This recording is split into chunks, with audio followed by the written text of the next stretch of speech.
భగవాన్ రమణుల యొక్క తత్వాన్ని బయటికి వచ్చేటట్టు చెయ్యడంలో అసలు మౌనస్వామి అని పేరుగాంచినటువంటి భగవాన్ రమణులు మొట్టమొదటిసారి నోరు విప్పి మాట్లాడడం అనేటటువంటిది ప్రారంభింపచేసినటువంటి వ్యక్తి.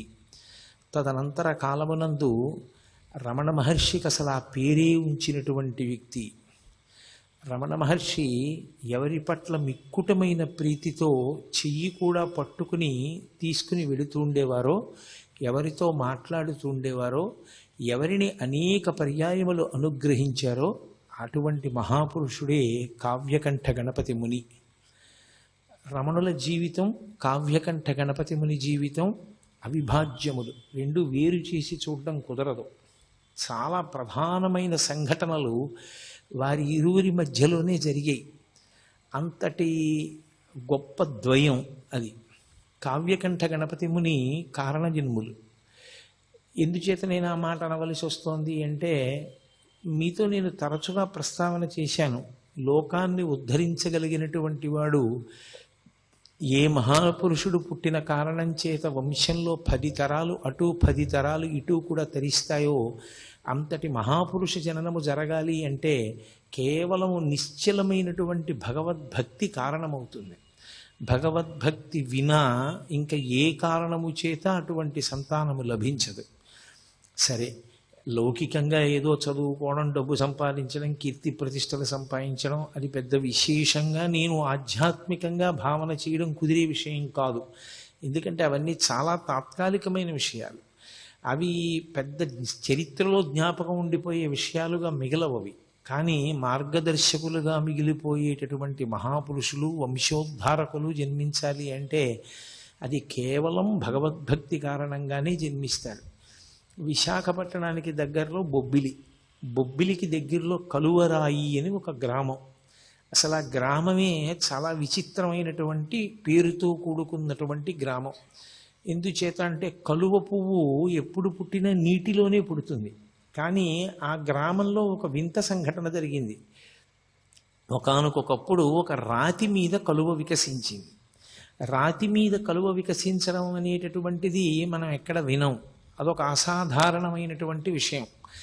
రాతి మీద కలువ వికసించినటువంటి ప్రదేశం కనుక అటు ఇటు చేసి మాటల్ని ఆ ఊరిని కలువరాయి కలువరాయి అని పిలవడం మొదలుపెట్టారు. ఆ కలువరాయి గ్రామంలో ఉన్నటువంటి గడపలే చాలా తక్కువ. అందులో మళ్ళీ చాలా ప్రధానమైనటువంటి ఒక ఇంటి పేరుతో కూడుకున్నటువంటి కుటుంబం ఒకటి ఉంటూ ఉండేది. ఆ ఇంటి పేరు చాలా చోట్ల ఉంది, అయ్యల సోమయాజులు అని. కానీ నాబాబు అన్నది ముందు చేరినటువంటి కుటుంబం ఆ కుటుంబం. నాబాబు అయ్యల సోమయాజుల అని. నాబాబు బిరుదునామం, అది అన్ని కుటుంబాలకి లేదు. అటువంటి బిరుదునామంతో కూడుకున్నటువంటి ఆ కుటుంబంలో ఒక తరం దగ్గరికి వచ్చేటప్పటికీ నరసింహశాస్త్రి గారని సద్బ్రాహ్మణుడు. ఆయన ఆయుర్వేద శాస్త్రంలోనూ జ్యోతిష శాస్త్రంలోనూ దిట్ట. ఈ 2 శాస్త్రాలు, మంత్రశాస్త్రం ఇవి ఉన్నాయనుకోండి, సాధారణంగా విశేషమైన పలుకుబడి ఉంటుంది లోకంలో. ఎందుచేత అంటే, ఒకటి ఆయుర్వేద శాస్త్రం చేతిలో ఉంటే అంతకు మించిన వైద్యుడు ఎవరు ఉంటారు? ఈ రోజుల్లో ఉన్నట్లుగా అల్లోపతి డాక్టర్లు అంతమంది ఉండేవారు కాదు. కాబట్టి ఆయుర్వేదంలో నిష్ణాతుడై ఉంటే లోకంలో అందరికీ సుపరిచితుడవుతాడు. ఇక రెండవది, జ్యోతిష శాస్త్ర ప్రవేశం కలిగి ఉండడం అనేటటువంటిది అందరికీ అవసరాలు తీరుస్తూ ఉంటుంది. ఇంట్లో ఓ పెళ్లి జరగాలన్నా, ఓ ముచ్చట జరగాలన్నా, ఓ వేడుక జరగాలన్నా ప్రతిదానికి శుభాశుభములను నిర్ణయించగలగడం, ఓ సుముహూర్త నిర్ణయం చేస్తూ ఉండడం, ఏ కార్యక్రమం చేసుకుంటే ఇబ్బందులు తొలగుతాయో చెప్పగలగడం, జాతకాన్ని పరిశీలనం చేయడం, ఇవన్నీ చేస్తూ ఉంటారు. కాబట్టి లబ్ధప్రతిష్ఠులు అవుతారు. దానికి తోడు ఆయన గొప్ప మంత్రశాస్త్రవేత్త. అనేక మంత్రములను ఉపదేశం పొందాడు ఆయన. పొంది ఆ మంత్రములన్నిటినీ చాలా నిష్ఠతో ఆయన ప్రతిరోజు కూడా జపం చేస్తూ ఉండేవాడు. ఆయన స్వయంగా విఘ్నేశ్వర భక్తుడు. వినాయకుడంటే చాలా విశేషమైన ప్రీతి. అందున ఆయనకి ఇష్టదైవం డుంఠి గణపతి. డుంఠి గణపతి అంటే కాశీపట్టణంలో ఉంటారు. కంఠం మీద చంద్రవంక ఉంటుంది అని. ఆ చంద్రవంక ఉన్నటువంటి గణపతి డుంఠి గణపతి అని శ్రీనాథుడు వర్ణన చేశాడు. ఆ భీమఖండంలోనూ కాశీఖండంలోనూ కూడా వర్ణిస్తాడు. అందుకని అటువంటి డుంటి గణపతి స్వరూపం అంటే ఆయనకి బహుధా ప్రీతి. ఆయనకి భార్య నరసమాంబ, ఆ తల్లి ఆయనకి తగినటువంటి ఇల్లాలు, అపారమైనటువంటి భక్తి తత్పరురాలు. ఆవిడ పతిసేవాపరాయణ, ఎప్పుడూ భర్తని సేవిస్తూ ఉండేది. వాళ్ళిద్దరికీ ఒక కుమారుడు జన్మించాడు. ఆవిడికి సూర్యనారాయణమూర్తి ఇష్టదైవం. ఆవిడ సూర్యనారాయణమూర్తిని ఉపాసన చేసేది. ఆ పుట్టినటువంటి కొడుక్కి భీమశాస్త్రి అని పేరు పెట్టారు. ఆ పిల్లవాడు పెరిగి పెద్దవాడు అవుతున్నాడు. వాడు చిన్న వయస్సులో ఉండగా అకస్మాత్తుగా అనారోగ్యం ఏర్పడింది. సాధారణంగా లోకంలో ప్రఖ్యాతి ఏమనుంది అంటే ఆరోగ్యం భాస్కరాదిచ్చేత్ అని. ఆరోగ్యమునిచ్చేటటువంటి వాడు సూర్య భగవానుడు అని. పైగా ఆయుర్వేద శాస్త్రం తెలిసినటువంటి వాడు భర్త. ఆ వ్యాధికి ఆయన వైద్యం చేస్తున్నప్పటికీ అతను ప్రాణాంతకమైనటువంటి స్థితిని చేరిపోయాడు. ఇక పిల్లవాడు బ్రతకడు అన్నారు. నిజంగా స్థితిని చేరాడు. ఆ పిల్లవాడు ఎగబూపిరి వచ్చేసింది. ఆ సమయంలో ఆవిడికి దేవతల మీద ఉన్న నమ్మకం అటువంటిది. ఆవిడ సూర్యనారాయణమూర్తికి మొక్కింది, నా కొడుక్కి ఆరోగ్యం ఇవ్వగలిగినటువంటి వాడివి నువ్వు తప్ప వేరొకరు లేరు, నేను నిన్ను నమ్మి ఉన్నాను, కాబట్టి నువ్వే నా కొడుకుని బతికించవలసింది అని కొద్దిగా అక్షతలు, ఒక పసుపు కొమ్ము, ఓ డబ్బు మూట కట్టి మీదు కట్టారంటారు. మీదు కట్టి ఎవరికో ఇచ్చి అరసవెల్లి పంపింది. నా కొడుకు బ్రతికితే నా కొడుకుని తీసుకుని నీ అరసవిల్లి క్షేత్రానికి వచ్చి తలనీలాలు ఇస్తాను. ఆమె యొక్క నిశ్చలమైన భక్తికి సూర్యనారాయణమూర్తి అనుగ్రహించాడు. అసలు మీకు చాలా ఆశ్చర్యం ఏమిటంటే ఈ కంటితో చూడ్డానికి వీలైనటువంటి పరబ్రహ్మస్వరూపము సూర్యనారాయణమూర్తి ఒక్కడే. సూర్యనారాయణమూర్తి చేత రక్షింపబడనటువంటి పౌరాణికమైన విశిష్టమైన వ్యక్తులు లేరు. మహాభారతంలో ద్రౌపదీదేవి రక్షింపబడింది అంటే సూర్యనారాయణమూర్తి వల్లే. విరాట పర్వంలో సూర్యనారాయణమూర్తి కృచ్చిని పంపాడు కాబట్టి ఆమెని ఆవహించి కీచకుణ్ణి తోసేసి పడిపోయేటట్టుగా చేశాడు. అందువల్ల ద్రౌపదీదేవి తప్పించుకుంది. సరే, శ్రీరామచంద్ర ప్రభువు ఆదిత్య హృదయాన్ని ఉపదేశం పొంది అగస్త్య భగవానుడి దగ్గర ఆయన ఆ మంత్రజపం చేత రావణాసురుణ్ణి సంహరించగలిగారు అన్నది జగద్విదితం. సీతమ్మ తల్లి చాలా కష్టంలో ఉన్నప్పుడు ఆమె కూడా సూర్యనారాయణమూర్తిని ఉపాసన చేస్తూ ఉండిపోయింది రాముని యొక్క విజయం కోసం. కాబట్టి అసలు సూర్యనారాయణమూర్తిని ఉపాసన చెయ్యనటువంటి వాళ్ళు లోకంలో లేరు. లలితా సహస్రనామ స్తోత్రానికి భాష్యం ఇచ్చినటువంటి భాస్కరరాయల వారు కూడా గొప్ప సూర్యోపాసకుడు. ఆయనకి సూర్యభగవానుడు ప్రత్యక్షం అయ్యాడు కూడా. కాబట్టి ఆ తల్లి సూర్యనారాయణమూర్తికి నమస్కారం చేసింది.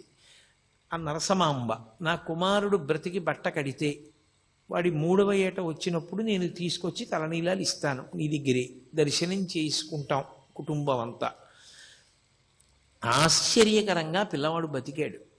ఆ పిల్లవాడిని తీసుకుని తలనీలాలు ఇవ్వడం కోసమని బయలుదేరి అరసవిల్లి క్షేత్రానికి చేరారు. అప్పుడు పెద్ద ఉత్సవం జరుగుతోంది. ఆ ఉత్సవంలో దంపతులు ఇద్దరూ చాలా సంతోషించారు. ఈశ్వర దేవాలయాన్ని చూసి కొడుకుతో కలిసి సూర్యనారాయణమూర్తిని దర్శనం చేసుకున్నారు.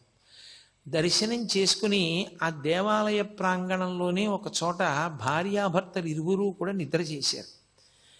అసలు యథార్థమునకు ఏదైనా క్షేత్రానికి వెడితే రాత్రి ఉండకుండా రాకూడదు, రాత్రి నిద్ర చెయ్యాలి.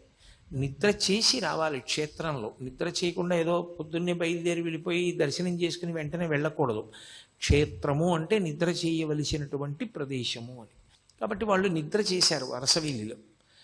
ఆవిడ నిద్రపోతున్నప్పుడు తెల్లవారుజాము సమయం అయింది. ఈ భర్తగారైనటువంటి నరసింహశాస్త్రి గారు కాలకృత్యాలు తీర్చుకోవడం కోసమని దూరంగా వెళ్ళాడు. ప్రాతకాలం ఆవిడికి బాగా గాఢమైన నిద్ర పట్టింది. ఆ నిద్రలో ఆవిడికి ఒక దేవతా స్వరూపం ప్రత్యక్షమైంది. పచ్చగా మెరిసిపోతోంది అగ్నికాంతితో ఒక స్త్రీ. ఆమె అరసవిల్లి దేవాలయంలోంచి బయలుదేరి వచ్చి ఒక బంగారు పాత్రను, ఒక దాన్ని, పాయస పాత్రని ఆమె చేతిలో ఉంచింది. ఉంచి ఆమె అంతర్ధానం అయిపోయింది. ఆవిడికి కల వచ్చినట్టుగా అనిపించలేదు. యథార్థంగా ఎవరో వచ్చి తన చేతిలో కలశం ఉంచినట్టే అనిపించింది. ఆవిడ నిద్ర లేచిన తర్వాత నరసింహశాస్త్రి గారు తిరిగి వచ్చి విచారణ చేస్తే ఆమె తన స్వప్న వృత్తాంతాన్ని చెప్పింది. ఆయన స్వప్నశాస్త్రం కూడా తెలిసినవాడు. అందుకని ఆయన అన్నాడు, సాధారణంగా ఇలాంటి కల వస్తే ఆమె గర్భిణి అవుతుంది. గర్భచిహ్నములు కనపడితే నీ కడుపున పుట్టబోయేటటువంటి పిల్లవాడు దైవాంశ సంభూతుడవుతాడు. నీకు కనపడినటువంటి స్వరూపాన్ని హిరణ్మయి అని పిలుస్తారు. ఆ హిరణ్మయీ స్వరూపం సూర్యనారాయణమూర్తి యొక్క తేజోమండలం నుంచి వచ్చినటువంటి అగ్నిస్వరూపం. అది కలశ నీ చేతిలో ఉంచింది అంటే తప్పకుండా నీ కడుపున చాలా గొప్ప పిల్లవాడొకడు జన్మిస్తాడు. నాకు ఎప్పటి నుంచో ఒక కోరిక ఉంది. ఆ కోరిక తీర్చవలసినటువంటి కొడుకు నిమ్మని నేను గణపతిని ప్రార్థిస్తున్నాను. అలాంటి కొడుకుని ఇస్తాడేమో అన్నాడు. ఏమిటైన ప్రార్థన? అప్పటికి భారతదేశానికి స్వాతంత్ర్యం రాలేదు. ఇతర విశ్వాసముల వాళ్ళు సనాతన ధర్మాన్ని ఏమీ తెలియకపోయినా నిష్కారణ విమర్శ చేసి భారతదేశపు సంస్కృతి సంప్రదాయములను పాడు చేస్తున్నారు. నరసింహశాస్త్రి గారు ఇప్పుడు బతికుంటే రోజు గుండెలు బాదుకునేవాడేమో. కాబట్టి ఆయన బెంగ పెట్టుకుని పరమేశ్వరుణ్ణి ప్రార్థన చేశాడు. విశేషమైనటువంటి వాగ్ధాటి కలిగినటువంటి వాడు, గొప్ప ఆశు కవిత ధార కలిగిన వాడు, సరస్వతీ కటాక్షం ఉన్నవాడు, ధైర్యంగా సభలో నిలబడి సనాతన ధర్మము యొక్క వైభవమును చాటి చెప్పగలిగిన వాడు, అటువంటి పిల్లవాడు నాకు కావాలి అని. అటువంటి కొడుకు పుడతాడేమో, సూర్యనారాయణమూర్తి అనుగ్రహించి ఉంటాడు, అందుకే హిరణ్మయీ స్వరూపం నీకు దర్శనమిచ్చింది అన్నాడు. కొంతకాలం అయింది, ఇంటికి వెళ్ళారు. ఆమెకి గర్భ సూచనలు కనపడ్డాయి. వెంటనే ఆమెని ఆమె పుట్టింటికి పంపించేసి తాను తీర్థయాత్రకు బయలుదేరి కాశీపట్టణానికి వెళ్ళాడు. ఆయనకి డుంఠి గణపతి అంటే మహాప్రీతి. వెళ్ళి కాశీపట్టణంలో ప్రతిరోజు గంగా స్నానం చేయడం, డుంఠి గణపతి దగ్గర కూర్చోవడం, గణపతి యొక్క మంత్రాన్ని జపం చేసుకుంటూ ఉండడం, అది ఆయన చేసేటటువంటి కార్యక్రమం. ఒకానొకప్పుడు కార్తీక మాసం వచ్చింది. ఈ కార్తీక మాసంలో బహుళపక్షంలో వచ్చినటువంటి అష్టమి, అది బహుధాన్యానామ సంవత్సరం ఆదివారం సూర్యనారాయణమూర్తికి పెట్టింది పేరు. ఎందుకంటే అది సూర్యహోరతో ప్రారంభం అవుతుంది కాబట్టి ఆ రోజు, అందుకని భానువారము అని పిలుస్తాం. ఆ ఆదివారం నాడు బహుధాన్యానామ సంవత్సరంలో కార్తీక బహుళ అష్టమి తిథి నాడు మఖా నక్షత్రంలో ఆయనకి పిల్లవాడు అక్కడ పుట్టాడు. ఆయన భార్య గారైనటువంటి నరసమాంబ గారు ఉన్నటువంటి పుట్టింట్లో పుట్టాడు. ఇక్కడ ఈయన కార్తీక బహుళ అష్టమి తిథి నాడు డుంఠి గణపతి దేవాలయంలో కూర్చుని ధ్యానంలో జపం చేసుకుంటున్నాడు. ఆయనకి ధ్యానంలో డుంఠి గణపతిలోంచి ఒక పసిపిల్లవాడు కిందకి దిగి పాకుతూ వచ్చి తన తొడ ఎక్కి కూర్చుని తన గడ్డం పట్టుకుంటున్నట్టు కనపడింది. ఆయన వెంటనే ఎవరు ఈ పిల్లవాడు నా తొడ మీద కూర్చున్నాడని ఒక్కసారి ధ్యానంలోంచి బహిర్ముఖులై తన తొడ మీద చూసుకున్నారు. పిల్లవాడు లేడు. గణపతి వంక చూశారు, గణపతి అలాగే ఉన్నారు. అచ్చు పిల్లవాడు వచ్చినట్లు అనిపించింది అని ఒక్క క్షణం ఆలోచించారు.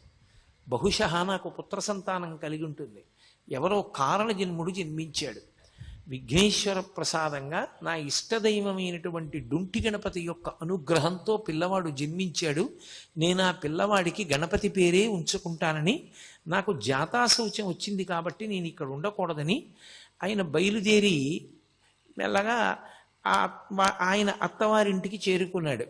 భార్య సంతోషంగా మిరిసిపోతున్నటువంటి పిల్లవాడిని తీసుకొచ్చి చేతుల్లో పెట్టింది. ఈ పిల్లవాడు ఫలానా సమయంలో పుట్టాడా అని అడిగారు ఆయన. తనకి కార్తీక బహుళ అష్టమి నాడు ఏ సమయానికి డుంటి గణపతిలోంచి పిల్లవాడు కిందకి దిగి పాకుతూ వచ్చి తన తొడ మీద కూర్చున్నట్టుగా దర్శనమైందో ఆ సమయాన్ని చెప్పి అడిగారు. ఆవిడంది, అదే వీడు పుట్టినటువంటి సమయం, అప్పుడే పుట్టాడు. చాలా సంతోషించారు. ఆమెకి సూర్యనారాయణమూర్తి ఇష్టదైవం, ఆయనకి విఘ్నేశ్వరుడు ఇష్టదైవం. అందుకని ఇద్దరి పేర్లు కలిసి వచ్చేటట్టుగా సూర్య గణపతి శాస్త్రి అని పేరు పెట్టారు. ఇద్దరికి అంటే మగపిల్లవానికి పెట్టేటప్పుడు సరి సంఖ్యతో ఉండాలి, అందుకని సూర్య గణపతి శాస్త్రి అని పేరు ఉంచారు. శాస్త్రి అంటే శాస్త్రం ఎరిగినవాడు అని, శాస్త్రం ఎరిగిన వాడిని శాస్త్రి గారు అని పిలుస్తారు. ఆయన అటువంటి శాస్త్రపారంగతుడు కావాలి అని చెప్పి పాపం తండ్రి గారి కోరిక, అందుకని సూర్య గణపతి శాస్త్రి అని పేరు ఉంచాడు. కానీ ఈ పిల్లవాడు కొంచెం పెరిగి పెద్దవాడు అవుతున్నప్పుడు ఆయన పేరు ఎక్కడ చెప్పుకున్నా వాసిష్ఠ గణపతి అని చెప్పేవాడు. అందుకే సూర్య గణపతి శాస్త్రి అన్న పేరు మీకు ఎక్కడ కావ్యకంఠ గణపతి ముని పేరులో కనపడదు. వాసిష్ఠ గణపతి అంటారు. అది ఋషి సంప్రదాయం. ఆయన ఋషి సంప్రదాయాన్ని తీసుకుని గణపతి ముని ఏం చేశారంటే, ఆయన యొక్క గోత్రం త్రయారుషేయం, కౌండిన్య, మైత్రావరుణ, వాసిష్ఠ త్రయారుషేయ ప్రవరాన్విత అని. అందులో ఋషి సంప్రదాయంలో ఆ గోత్రంలో ఉన్నటువంటి ఋషుల్లో చిట్ట చివరి ఋషిని తీసుకుని ఆ ఋషి పేరు ఇంటి పేరుగా ఉంచుకున్నాడు ఆయన. అది ఋషి సంప్రదాయం అంటారు, అదేం దోషం కాదు. కాబట్టి వాసిష్ఠ గణపతి అని వచ్చింది. తండ్రి తనకి డుంఠి గణపతి మీద ఉన్నటువంటి భక్తి చేత కొడుకుని ఎప్పుడూ కూడా గణపతి గణపతి గణపతి అని పిలిచేవారు. ఎప్పుడూ గణపతి అని పిలవడమే తప్ప సూర్య అని ఆయన్ని పిలిచింది లేదు. అందుకని ఆయన పేరులో లౌకిక నామంలో సూర్య ఉన్న ఆ సూర్య శబ్దం మరుగున పడిపోయింది. సూర్యుడు మరుగున పడి గణపతి ప్రకాశించారు, వాసిష్ఠ గణపతి అయ్యారు. ఆయన ముని, ఎప్పుడూ తపస్సే. అసలు ఆయనకున్నంత ఇష్టం తపస్సు మీద ఇంకా దేని మీద ఉండదు. ఏదైనా క్షేత్రానికి వెడితే ఓ పాడుపడిపోయిన దేవాలయం చీకటిగా ఉండి డొంకలతో ఉన్న చూసుకొని అందులో తపస్సు చేసేవారు ఆయన. అంత తపస్సు ప్రీతి కలిగిన వారు కాబట్టి, మననశీలి కాబట్టి ఆయనకి ముని అన్న పేరు వచ్చింది. అందుకని గణపతి ముని అయ్యారు. దానికి తోడు ఆయన్ని ఇవన్నీ పక్కకెళ్ళిపోయి ఓ కొత్త పేరు వచ్చింది ఆయనకి, నాయన అనేవారు. ఆయన నాయన భగవాన్ రమణులు పెట్టారు ఆయనకి. ఆయన పేరేమిటో కూడా కనుక్కోకుండా భగవాన్ రమణులు ఆయన్ని నాయన అని నోరు విప్పి ఆయనతో మాట్లాడారు. మొట్టమొదటిసారి మాట్లాడారు రమణ మహర్షి తన జీవితంలో. ఆయన నోరు విప్పి మాట్లాడినప్పుడు నాయనా అని పిలిచారు కాబట్టి ఆయనకి నాయన అన్న పేరు ఉండిపోయింది. ఈ పిల్లవాడు ఇంత గొప్పవాడవుతాడని తల్లిదండ్రులు కలలు కన్నారు. అంటే నేను మళ్ళీ పసిపిల్లవాడి స్థాయి దగ్గరికి వచ్చి మాట్లాడుతున్నాను. కానీ ఆ పిల్లవాడు పరమ మౌనంగా ఉండేవాడు, ఎవరితో ఆడుకునేవాడు కాదు, ఏమీ ప్రతిస్పందన ఉండేది కాదు, ఒక్క విషయం వంట పట్టేది కాదు. తండ్రి తల్లి దిగులు పెట్టుకున్నారు. ఊళ్ళో వాళ్ళు బంధుజనం అందరూ కూడా హేళన చేయడం మొదలుపెట్టారు. ఈవిడ సూర్యోపాసన చేసింది, హిరణ్మయీ శక్తి కనపడిందన్నారు. ఆయనకి డుంటి గణపతిలోంచి పిల్లవాడు వచ్చి తొడ మీద కూర్చున్నట్టు కనపడ్డాడన్నారు. వీడు చూస్తే ఇంత బలహీనుడు, అనారోగ్యం, మూర్ఛ, ప్లీహ వ్యాధి, ఇన్ని వ్యాధులతో కూడుకుని ఏమీ మాట్లాడకుండా జడుడులా ఉన్న పిల్లవాడు పుట్టాడని అందరూ నవ్వుతున్నారు. పిల్లవాడికి 6వ ఏడు వచ్చింది. తండ్రి ఆయుర్వేద శాస్త్రంలో ప్రకాండు. ఆయన ఆలోచించాడు, కడుపున పుట్టిన కొడుకు కదా అని ఆ చికిత్స చేయలేకపోయాడు అంతకాలం. అది చేసి చెయ్యగానే పెద్ద ప్రవాహానికి అడ్డు తీసేసినట్టుగా వచ్చేసింది ఆయనలోంచి శక్తి. వచ్చేసి విశేషంగా మాట్లాడడం మొదలుపెట్టాడు. అపారమైనటువంటి కవితాధార. చాలా చిన్న వయస్సులో 7-8 సంవత్సరాలు వచ్చేటప్పటికే సంస్కృత భాష కరతలామలకమైంది. ఆయన 10వ ఏటలోనే పాండవ ధార్తరాష్ట్ర సంభవము అనబడేటటువంటి అద్భుతమైనటువంటి గ్రంథాన్ని రచించాడు. ఆ పిల్లవాడు ఎన్ని మంత్రాలు తండ్రి దగ్గర ఉపదేశం పొందాడు. తల్లిగారి దగ్గర సూర్యనారాయణమూర్తి యొక్క ఉపాసన, భక్తి అంతటినీ పుణికి పుచ్చుకున్నాడు. అన్నిటినీ మించి అంత చిన్న పిల్లవాడిని పంచాంగం ఎలా గుణిస్తారో నేర్పడానికి తండ్రి పంపించాడు. 4 రోజులు వెళ్ళి పంచాంగం ఎలా గుణిస్తారో నేర్చేసుకుని పంచాంగం మీద కాల గణనానికి సంబంధించిన శాస్త్రం చదివి పంచాంగ గణనం చేసే శాస్త్రి గారికి ఇలా చేస్తే బాగుంటుందనో కొత్త పద్ధతిని నేర్పాడు ఆయన. అంతటి ఏకసంతాగ్రాహి. దానికి తోడు అపారమైనటువంటి శారదా కటాక్షం. దేని మీదైనా సరే ఆయన ఆసువుగా అద్భుతమైనటువంటి సంస్కృత శ్లోకాల్ని అసలు అదొక పెద్ద వర్షమే అలా వర్షించేవారు. దానికి తోడు జ్యోతిష శాస్త్రమనందు ప్రకాండు. అంత గొప్ప శక్తిని పొందాడు. ఆయనకి ఒక చెల్లెలు అన్నపూర్ణ, ఓ తమ్ముడు శివరామశాస్త్రి పుట్టారు. పుట్టిన తరువాత కొంతకాలానికి ఈవిడ విశాలాక్ష అన్న మహాతల్లి ఆ నరసమాంబ గారు తల్లిగారు మళ్ళీ గర్భం ధరించారు. లోపల కవల పిల్లలు ఉన్నారు అన్నారు. ఇంకొక గంటలో పురుడు వస్తుంది. పెద్ద కొడుకు ఈయన ఆ పెద్ద కొడుకు పాప భీమశాస్త్రి బతికాడు. ఈయన రెండో కొడుకు. ఈ రెండో కొడుకు వీధిలో కూర్చుని ఉన్నాడు కుర్చీలో, ఇంకా చిన్నపిల్లవాడు. ఆవిడ ఎందుకో వచ్చి ఆ కొడుకుని అడిగారు, నాయన ఇంకొక గంటలో పురుడు వచ్చేటటువంటి స్త్రీకి పుట్టే పిల్లలు ఆమె ఎలా ఉంటారు అని అడిగారు. ఆయన దగ్గర పుస్తకం అవి ఏం లేవు, ఆయన కూర్చుని ఉన్నారు ఇలా. ఆయన అన్నారా, ఆవిడ బతకదమ్మా, ఆవిడ పిల్లలు కూడా చచ్చిపోతారు అన్నారు. అది పినతండ్రి గారు విన్నాడు. ఒరే వీడు ఇలా చెప్పాడు రా, ఆవిడ అడుగుతున్నదేమో సొంత తల్లి అడిగింది, వీడు అమ్మకి పురిటి సమయం ఆసన్నమైందని తెలిసే చెప్పాడా తెలియక చెప్పాడా? వీడి చేతిలో పంచాంగం లేదు, వీడేమీ గణన చేయలేదు, ఎలా చెప్పాడు ఒక గంటలో కానీ పురుడు వస్తే తల్లి పిల్లలు కూడా చనిపోతారని? అని ఏదో పిల్లాడు, పెద్దదానికి పట్టించుకోవాల్సిన విషయం ఏముందని వదిలేశాడు ఆయన. ఆయన ఒక్కడే విన్నాడు ఆ మాట. ఆవిడ వెనక్కి తిరిగి వెళ్ళిపోతూ గొణుక్కుంది. పోనీలే నాయన, నేను పిల్లలు అలాగే చచ్చిపోతే నోటి మాట అంత శక్తివంతమైన మహాపురుషుడి యొక్క తల్లిని అయ్యి ఉంటాను కదా అంటూ వెళ్ళింది. ఖచ్చితంగా గంట తర్వాత పురుడు వచ్చింది. ఆవిడ ఇద్దరు పిల్లలు చనిపోయారు. చనిపోగానే ఆ పినతండ్రి గారు ఈ వార్త అందరికీ చెప్పాడు. వీడు పంచాంగం చేత్తో పుచ్చుకోకుండా కన్న తల్లి వచ్చి అడిగితే గంట తర్వాత పురుడు వస్తే తల్లి పిల్లలు ఉండరమ్మా అన్నాడు. పంచాంగం లేకుండా చెప్పాడు, వీడి మాట నిజమైంది. కాబట్టి వీడు సత్యవాగ్దురంధరుడు. వీడి నోటి వెంట ఏదైనా మాట వచ్చిందా అయిపోతుంది. కాబట్టి వీడితో చాలా జాగ్రత్తగా ఉండాలి. వీడి నోటంటే చెడు మాట వచ్చినా ప్రమాదమేనాడు. ఊరు వాడ అందరూ బంధుజనులు ఏమని పిలిచేవారంటే, మాట చేత తల్లిని చంపుకున్న దుర్మార్గుడు అంటుండేవారు. ఆయన దానివల్ల 3 నెలలు మాట్లాడడం మానేశారు. ఆ తర్వాత తండ్రి గారు క్షేత్ర పర్యటనల గురించి, ఇతర విషయాల గురించి, భక్తి గురించి అదే పనిగా మాట్లాడుతుండేవారు. మాట్లాడతాడేమో పిల్లాడు చూద్దామని. ఎట్టకేలకి 3 నెలల తర్వాత ఆయన మళ్ళీ మాట్లాడడం మొదలుపెట్టారు. ఆయనది విశేషమైన సరస్వతీ కటాక్షం, గణపతి యొక్క అంశచేత జన్మించినటువంటి మహానుభావుడు. నేను మీతో మనవి చేశాను, అరుణాచలంలో పరమేశ్వరుడు 4 స్వరూపాలతో ఉంటాడు అని. ఒకటి బ్రహ్మ విష్ణువుల మధ్య కలహం తీర్చడానికి జ్యోతిస్తంభంగా ఆవిర్భవించినటువంటి పరమేశ్వర స్వరూపం. రెండవది కొండ. మూడవది అరుణాచలేశ్వరుడు. నాలుగవది అరుణాచలం కొండలో ఉండేటటువంటి గుహలో ఉండే సిద్ధపురుష స్వరూపం, దక్షిణామూర్తి స్వరూపం. 4 స్వరూపములతో ఉంటాడు అని చెప్పాను. అపితకుచాంబయ్యి అమ్మవారు ఉంటుంది. ఆ పార్వతీ పరమేశ్వరుల యొక్క కుమారుడు సుబ్రహ్మణ్య స్వరూపంగా రమణ మహర్షి వచ్చారు. గణపతి యొక్క అంశలో కావ్యకంఠ గణపతి మునొచ్చారు. వీళ్ళిద్దరూ అక్కడే కలుసుకోవాలి అరుణాచల క్షేత్రంలో.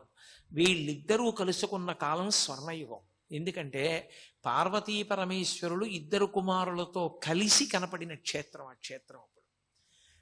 కాబట్టి ఆ పిల్లవాడు చిన్నతనం నుంచి అపారమైన కవితా ధార. తల్లిగారు వెళ్ళిపోయారు. ఇక తండ్రి గారిని మా పిల్లనిస్తామంటే మా పిల్లనిస్తామని ఆయన పాండితీ ప్రకర్ష, ఆయన సత్యవాక్ దురంధత, దానికి తోడు ఆయన యొక్క మంత్రోపాసన శక్తి, ఆయన యొక్క శాస్త్రముల యందు ప్రవేశము చూసి ఎంతమందో పిల్లల్నిస్తామని వెంటబడ్డారు. సర్వం శ్రీ ఉమామహేశ్వర పరబ్రహ్మార్పణమస్తు. స్వస్తి.